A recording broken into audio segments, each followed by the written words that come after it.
The streets of Savannah, Georgia glistened under a late summer thunderstorm, the air thick with heat and the smell of wet asphalt. In a narrow upstairs apartment above a bookstore, Keisha Morgan, 34, leaned against the window frame, pressing her palm to the cool glass as lightning cracked across the night sky.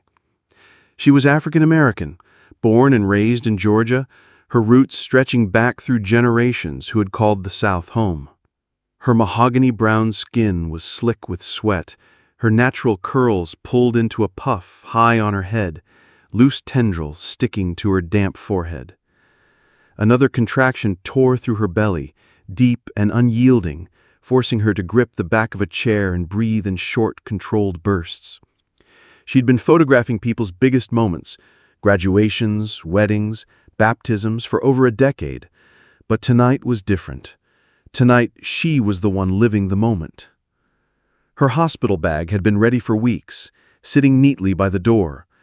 Inside was a soft white sleeper, patterned with tiny magnolia blossoms, a nod to the state flower, waiting for the baby she had chosen to meet without knowing their gender in advance. This had been her choice.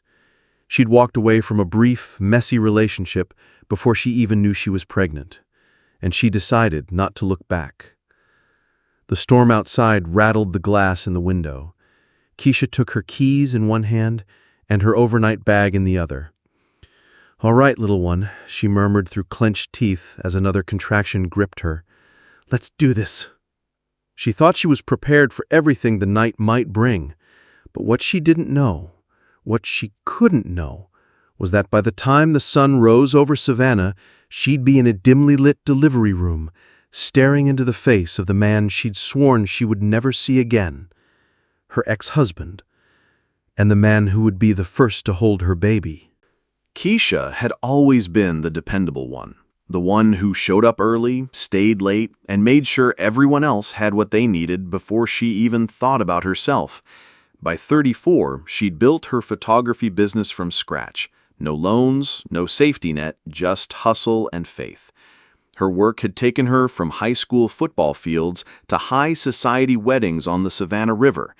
But for all the faces she'd captured through her lens, Keisha had never imagined she'd be here, alone, at the most vulnerable moment of her life. The baby's father was a chapter she'd closed months before the pregnancy test even turned positive.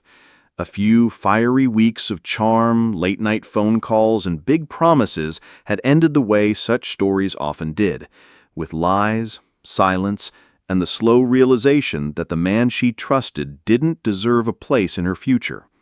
So she'd made the choice to raise this child alone, free from half-hearted love or half measures.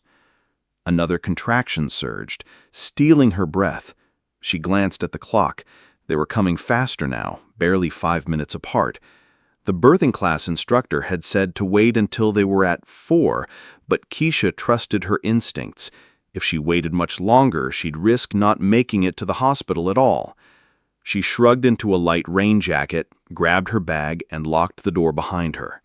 The narrow hallway smelled faintly of coffee and old paper from the bookstore downstairs. Outside, the rain hit her full in the face, warm and relentless. Her car was parked 2 blocks away, and every step sent another jolt of pressure through her hips.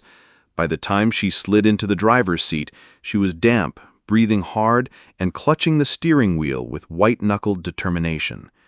The windshield wipers struggled against the sheets of rain as she eased into traffic. Headlights shimmered on the wet streets, brake lights blooming red in the downpour.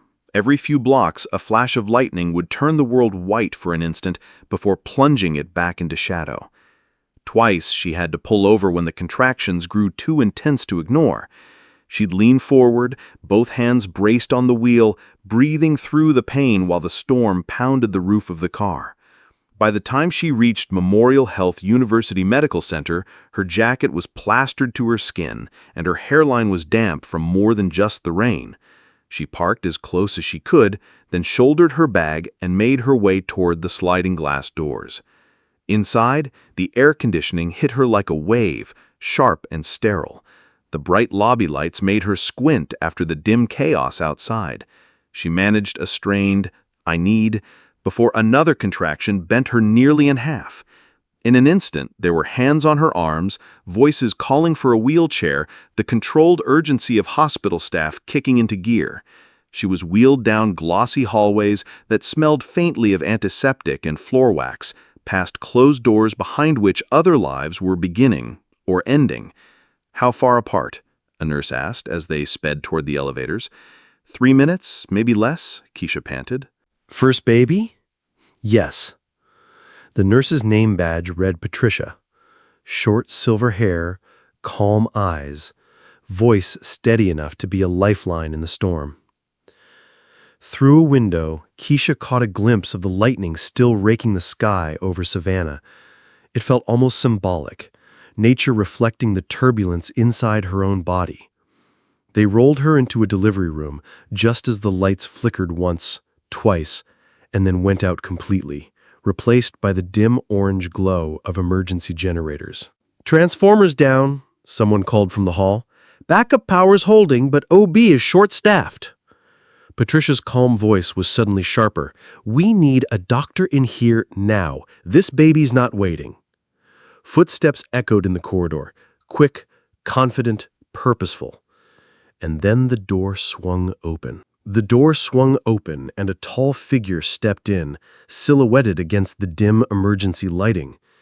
He moved like someone who knew exactly what to do, steady, no wasted motion, already snapping on gloves as he crossed the room. "What do we have?" His voice was deep, calm, edged with authority. Patricia rattled off details: dilation, contraction frequency, fetal heart rate, while Keisha focused on breathing through another wave of pain. She glanced up, just for a second, and the world stopped. Even in the half-light, she knew that face. The strong jaw, the serious brown eyes, the same faint scar near his temple from a basketball accident years ago. It was Dr. Andre Bennett, her ex-husband. For a heartbeat, the storm outside seemed to pause, and the pain in her body became background noise to the thundering of her own heart.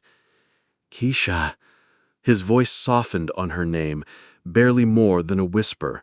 It was shock, yes, but something else too. Something that pulled her back to years before, when those same eyes had looked at her with love.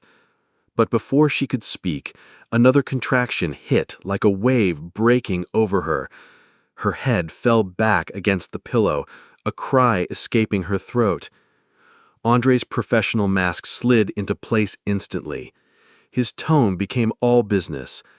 "I need to examine you," he said, moving into position. "Can you do that for me?" She nodded, breathless. Tears, she didn't know if from pain or the shock of seeing him, blurred her vision. "All right," he said, voice steady now. "On the next contraction, we're going to work with your body, not against it. You've got this." Somewhere deep inside, she hated that she still trusted him. Hated that even after years apart, when everything between them had shattered, she believed he could get her and this baby through the storm. The room hummed with controlled urgency, nurses adjusting monitors, the hum of backup power, and the low murmur of medical terms exchanged in shorthand. Andre settled at the foot of the bed. "Keisha, look at me."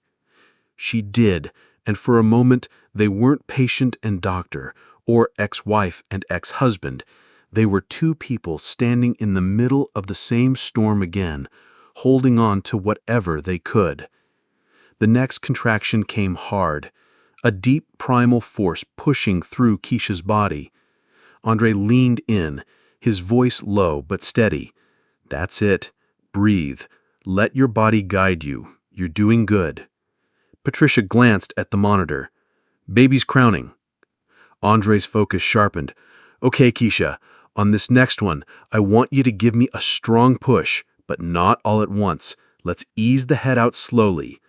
Keisha gritted her teeth, sweat sliding down her temples, her hands gripping the bed rail so tightly her knuckles went pale. The storm outside roared, thunder rattling the window panes as lightning flared, casting jagged shadows across the room.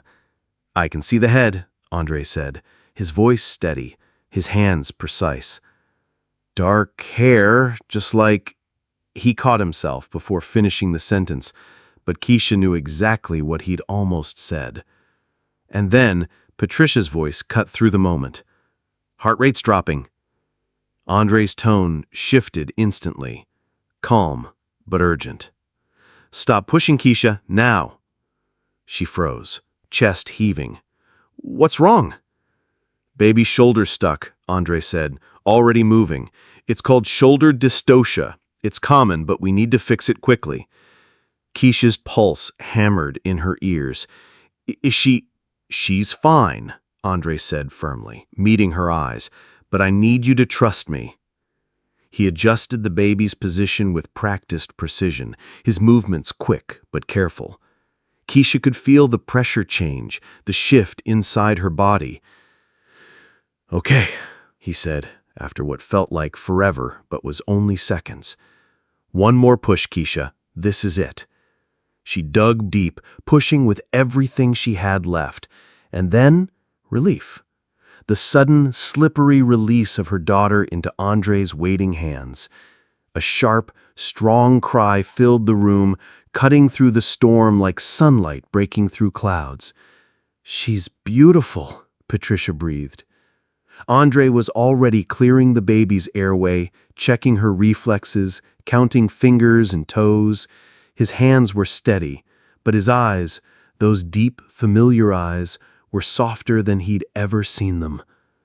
10 fingers, 10 toes, and a voice that's going to keep you up at night. Hospital protocols said he should hand the baby to Patricia, who would place her on Keisha's chest. But instead, Andre stepped closer. "Here's your daughter," he said quietly, placing the tiny, wailing bundle directly into Keisha's arms. The moment their skin touched, the world fell away. No storm, no history, no fear. Just Keisha and her daughter. "Hello, little love," she whispered through tears. "I've been waiting for you." The baby quieted, her tiny fist curling around Keisha's finger. Andre watched, something tight and unspoken moving across his face. This should have been their moment. But instead, he was just the doctor who happened to be in the room, holding his own child without even knowing it. 3 months later, the air in Savannah was heavy with late autumn humidity, the kind that clung to your skin even in November. Keisha sat cross-legged on her bed, her daughter Amara asleep on her chest. The blinds were half open, letting in soft afternoon light that painted stripes across the hardwood floor. These were the hours Keisha cherished most. The quiet stretches when Amara's breathing was steady and the world outside could be ignored. No clients, no deadlines, no endless lists, just the two of them. Her phone buzzed on the nightstand. She reached for it, careful not to wake the baby. The caller ID read, Memorial Health Medical Center. Keisha frowned. She hadn't been back to the hospital since the birth. "Hello?" she said softly. "Mrs. Morgan?" The voice was polite, professional. "This is Dr. Chen from the genetics department. I'm calling regarding some routine newborn blood work from your daughter's birth." Keisha's stomach tightened. "Is something wrong?" "Not wrong exactly," Dr. Chen said. Papers rustled faintly on the other end. "But we did find something unusual. The markers suggest a possible biological relationship between your daughter and one of our staff physicians, Dr. Andre Bennett." For a moment, Keisha thought she'd misheard. "I'm sorry, what?" "It's rare, and there can be false positives, but hospital protocol requires follow-up testing. We'll need both you and Dr. Bennett to come in for confirmation." Keisha's mind spun. She knew who Amara's father was, or at least she'd always thought she did. She had been certain. But a memory flickered, one she'd tried to bury. A night 9 months ago, in a hotel bar in Charleston.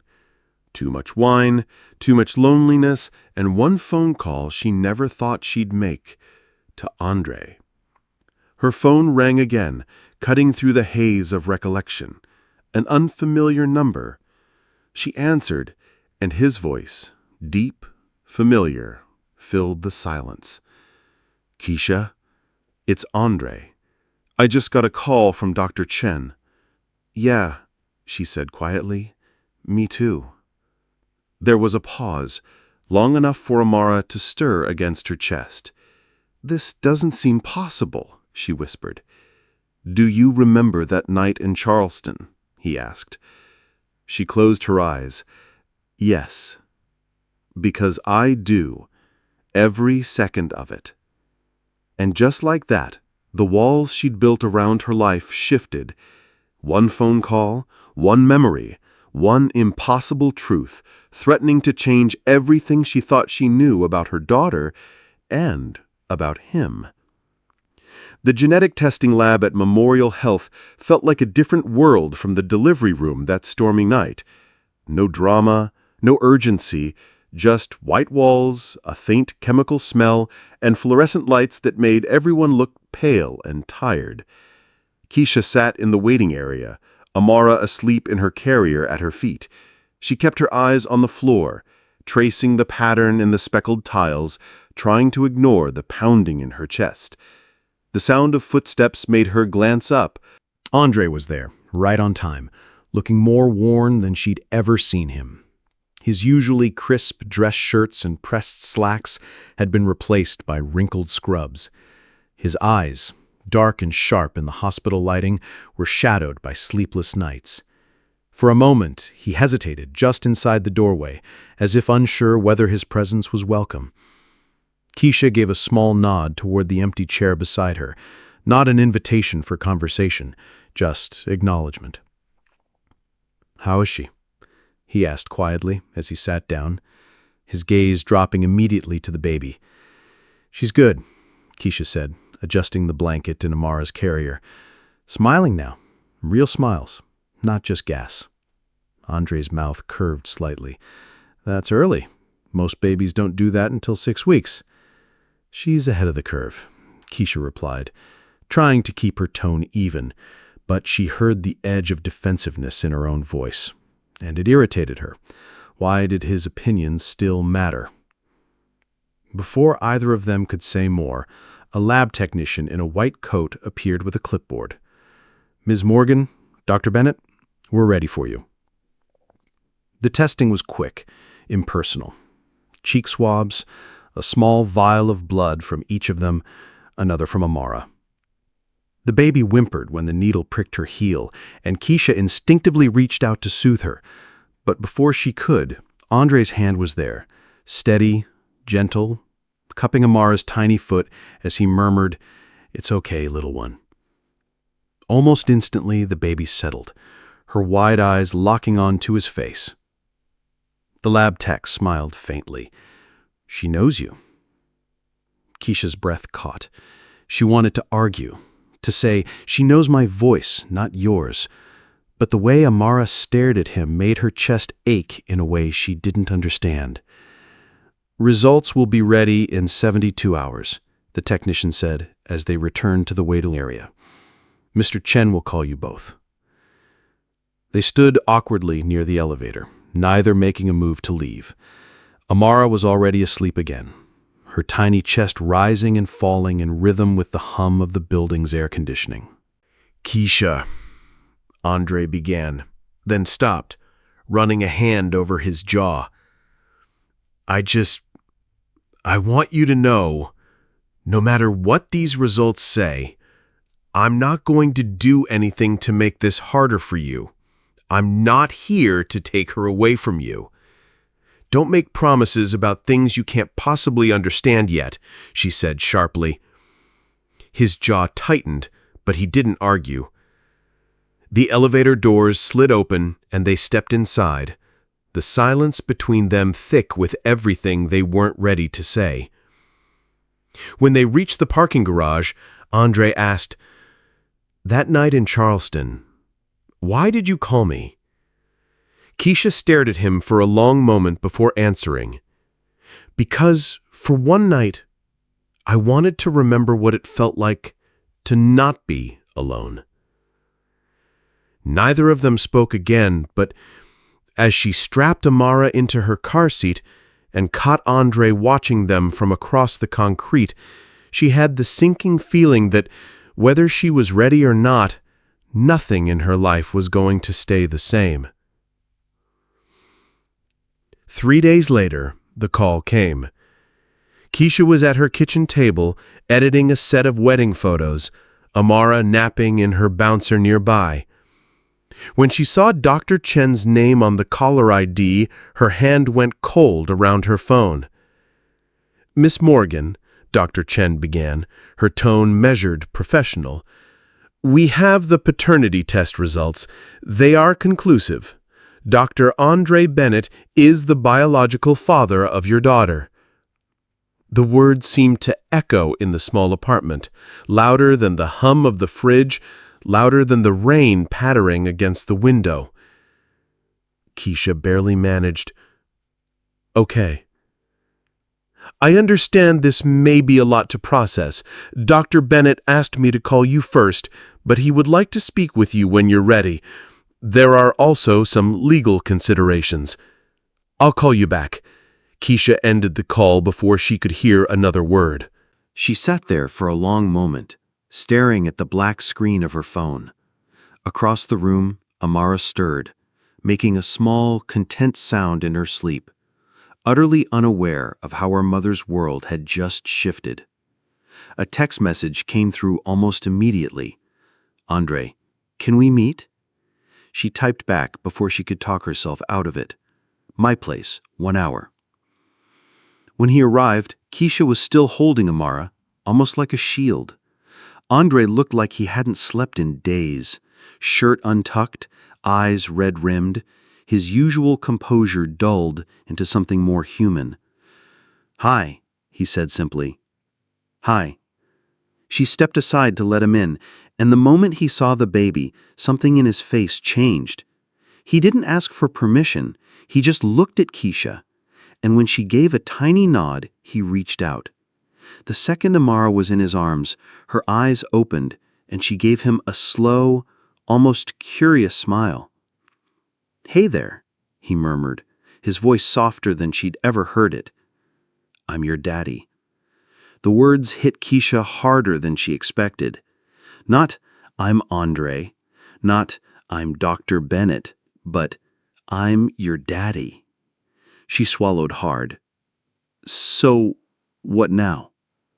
Andre didn't take his eyes off Amara. "Now, I want to know her. I want to be in her life. I want to help raise her." Keisha's grip tightened on her own arms. "And me? Do I get a say in how this works?" "Yes," he said without hesitation. "We figure it out together." The baby shifted in his arms, already relaxed, as if she'd known him all along. Keisha watched them, father and daughter, and felt something she hadn't felt in years. Not forgiveness, not yet, but the first tremor of possibility. They sat at opposite ends of the couch, Amara nestled in Andre's arms like she'd been there 100 times before. The rain outside had eased into a steady drizzle, soft enough to hear the faint hum of traffic on Victory Drive.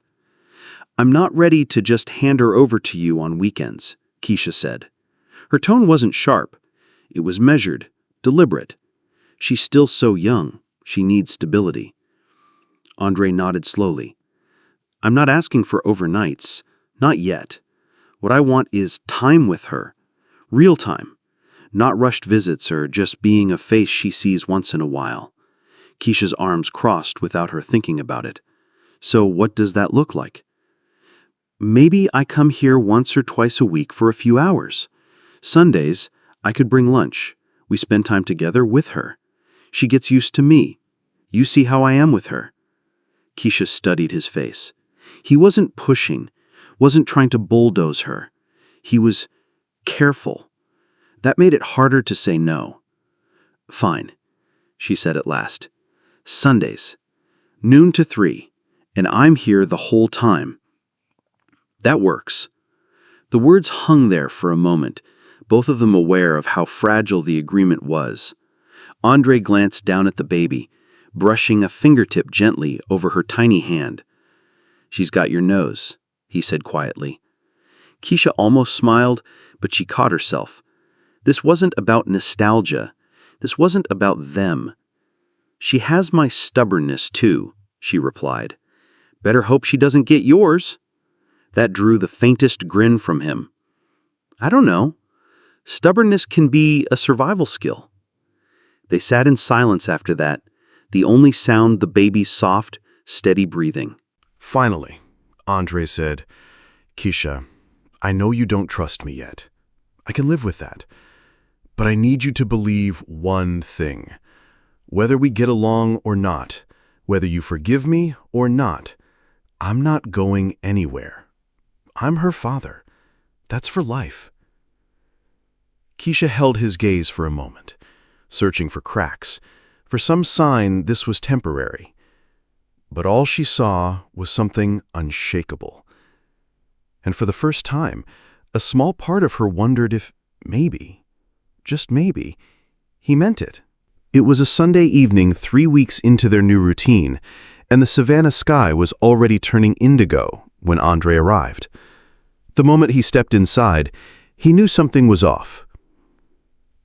Keisha was on the living room floor, her back against the couch, hair pulled loose from its puff, eyes red and puffy. Amara was in her bouncy seat, wailing with the kind of exhaustion-fueled cries that seemed to rattle the walls.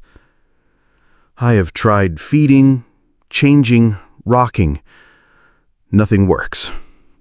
Andre set his keys on the table and crouched beside the baby. Hey, what's going on, little one?" he murmured, lifting her into his arms. The crying softened instantly, still there, but fading into hiccups.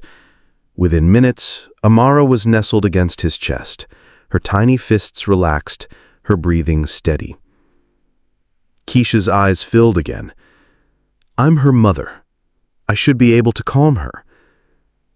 Andre sat down beside her, keeping the baby secure. Being her mother doesn't mean you have all the answers.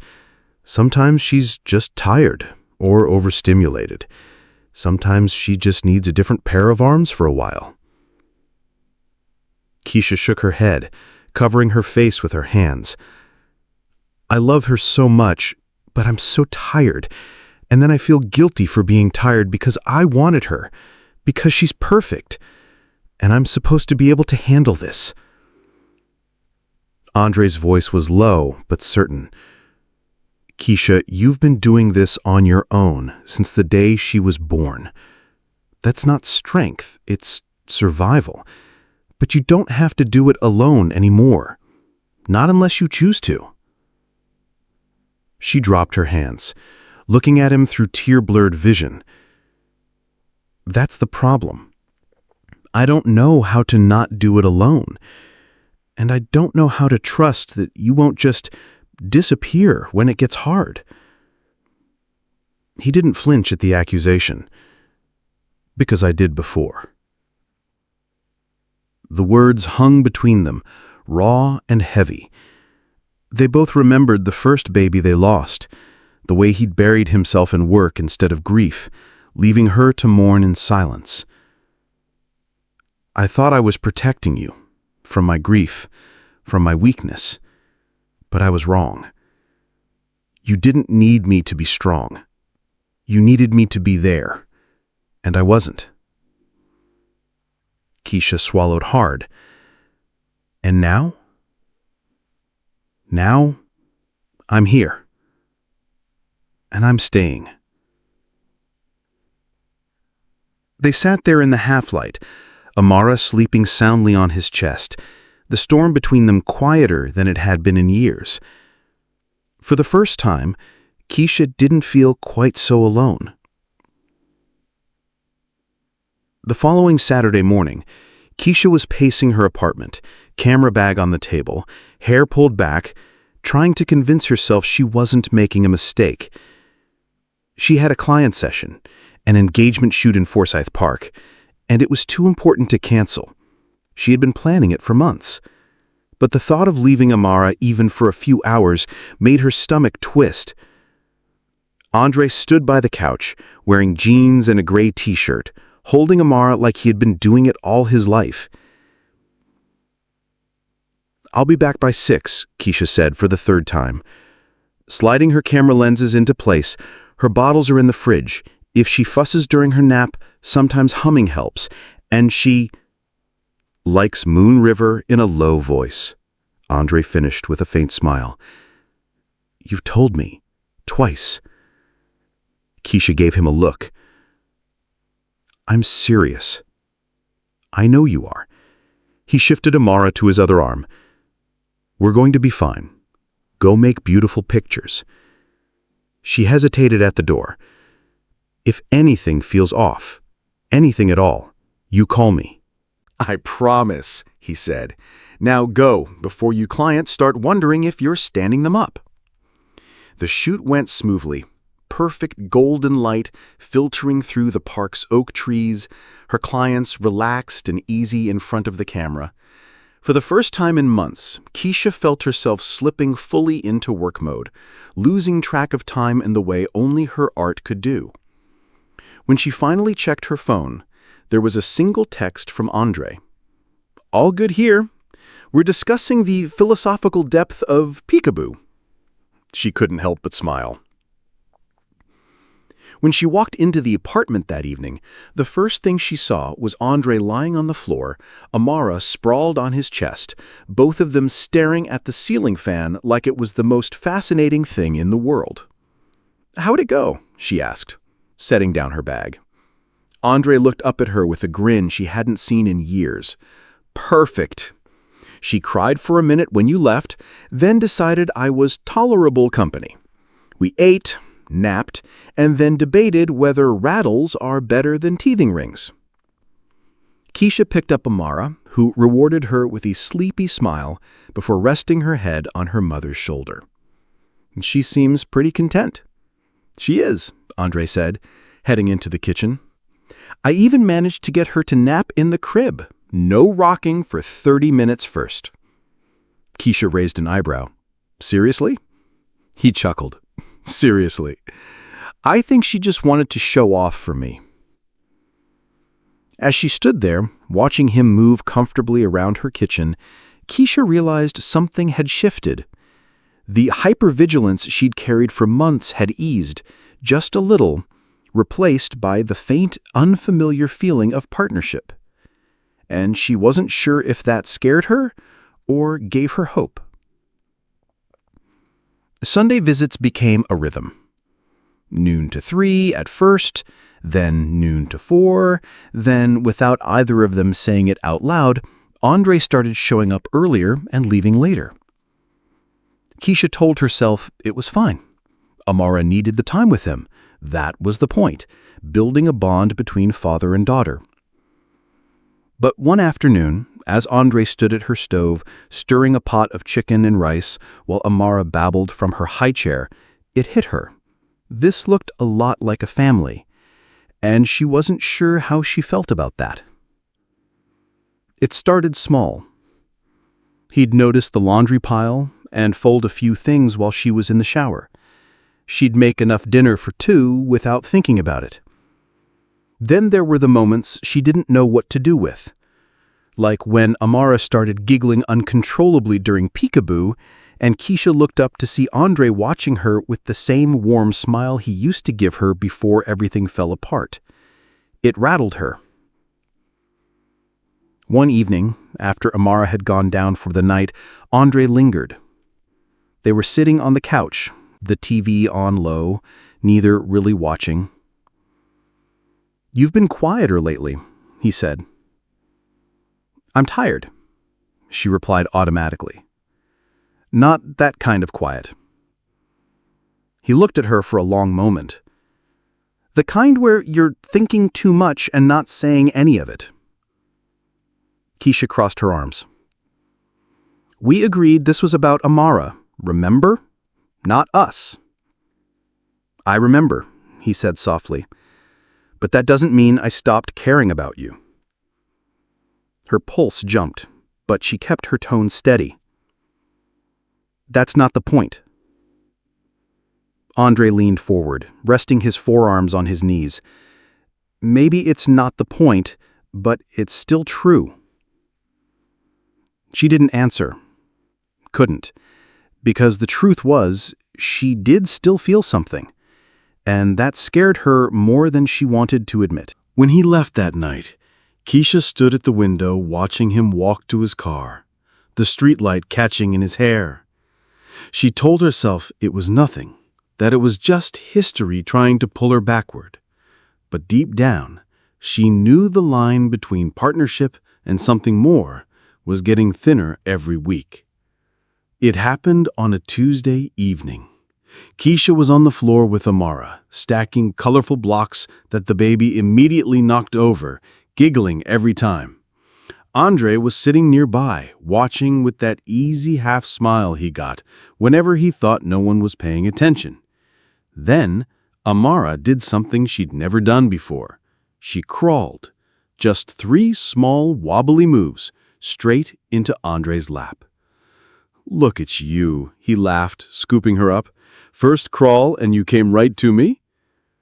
Keisha froze, a dozen emotions tightening in her chest. Pride, surprise, a flicker of something she didn't want to name. Andre kissed the top of Amara's head, his voice low. You have no idea how much I've waited for moments like this, little one. Something in his tone made Keisha's throat tighten. This wasn't just about a father and daughter. It was about everything they'd lost and what they might still be able to find. Later, when Amara was asleep, they found themselves standing in the kitchen, both reaching for the same bottle of water. Their hands brushed. It should have been nothing, but neither of them moved. Keisha looked up, ready to step back, but Andre's eyes were locked on hers. Keisha, he said quietly, I know we agreed this was just about her, but I can't keep pretending I don't feel more than that. Her heart thudded in her chest. Andre, he continued, I'm not asking you to forgive me overnight. I'm not asking for us to go back to what we were. I'm asking if we can see if there's something new here, something better. Keisha swallowed hard. What if it doesn't work? What if we fall apart again, and this time she's old enough to remember? He said simply, then we work harder not to fall apart. The room felt smaller, warmer. Keisha knew she should end the conversation, push him back into the safe category of co-parent, but she didn't. Instead, she whispered, I don't know if I'm ready. Andre gave a small nod, stepping back just enough to give her space. Then I'll wait, as long as it takes. The weeks that followed didn't bring any grand declarations or sweeping gestures. Instead, they brought something quieter and somehow more powerful. Andre showed up. Every Sunday, every texted request for help, every "can you stop by" that Keisha sent half reluctantly, he answered without hesitation. When Amara got her first fever, he sat on Keisha's couch all night, taking turns holding her so she could sleep in 2-hour stretches. When Keisha's car battery died, he had it replaced before she even thought to call a tow truck. When she had a last-minute shoot, he adjusted his hospital schedule to watch the baby without complaint. There was no drama, no pushing for more than she was ready to give, just the steady weight of his presence. One rainy Friday evening, Keisha found herself cooking enough dinner for 2 without thinking about it.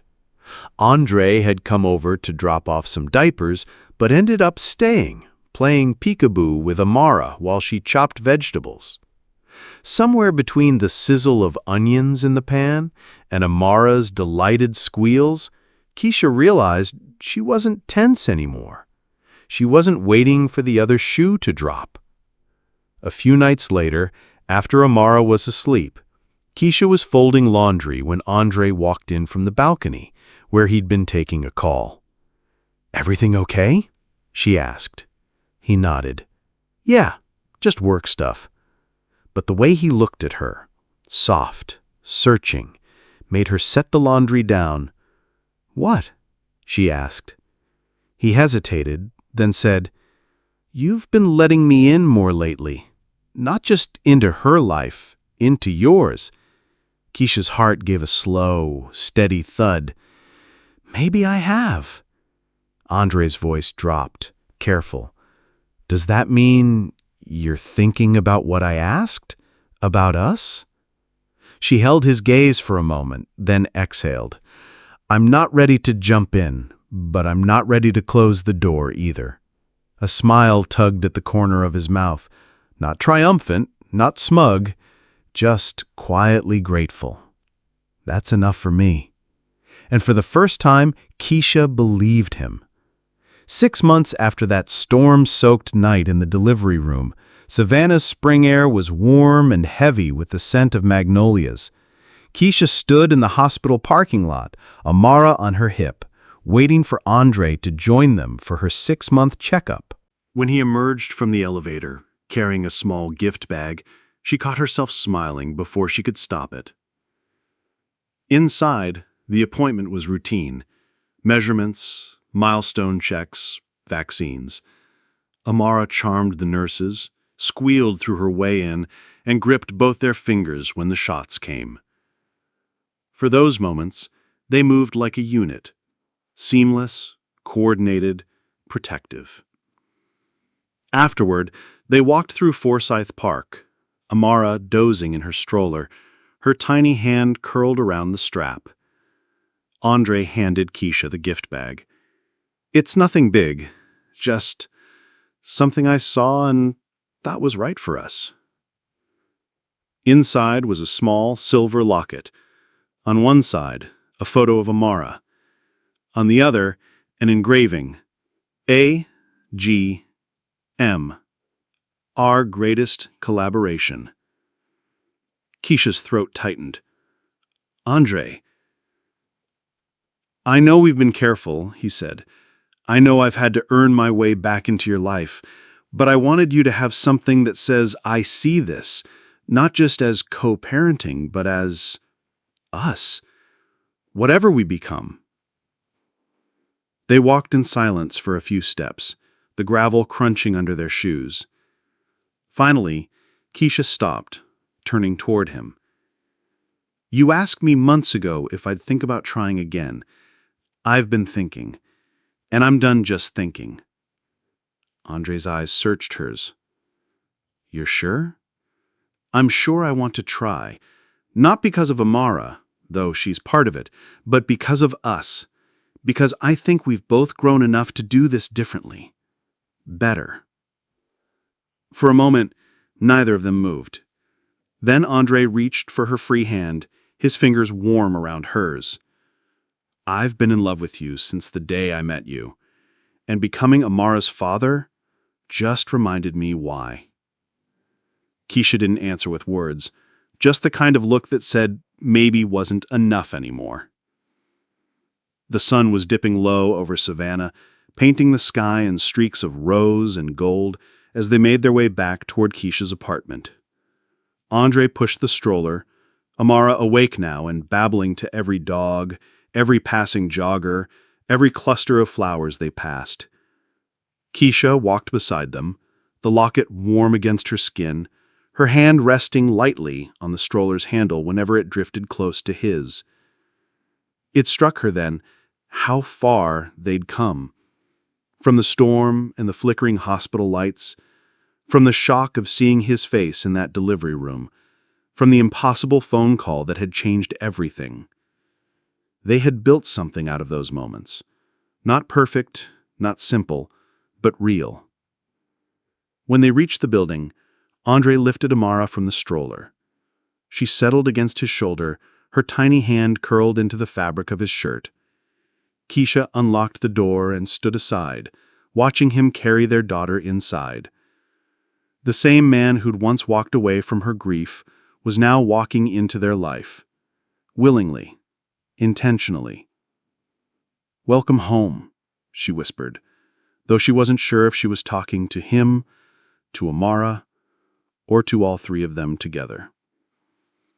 Andre glanced back at her, his smile soft, unguarded. "It's good to be home." As Keisha stepped inside, she thought of that stormy night, the rain, the fear, the uncertainty. She realized storms didn't just tear things apart. Sometimes they cleared the air. Sometimes they brought you exactly where you needed to be. And tonight, with her daughter in one arm and Andre standing in her living room, she felt something she hadn't dared to in a long time. Hope. The steady kind. The kind that made you believe second chances weren't just possible, they were worth taking. The end.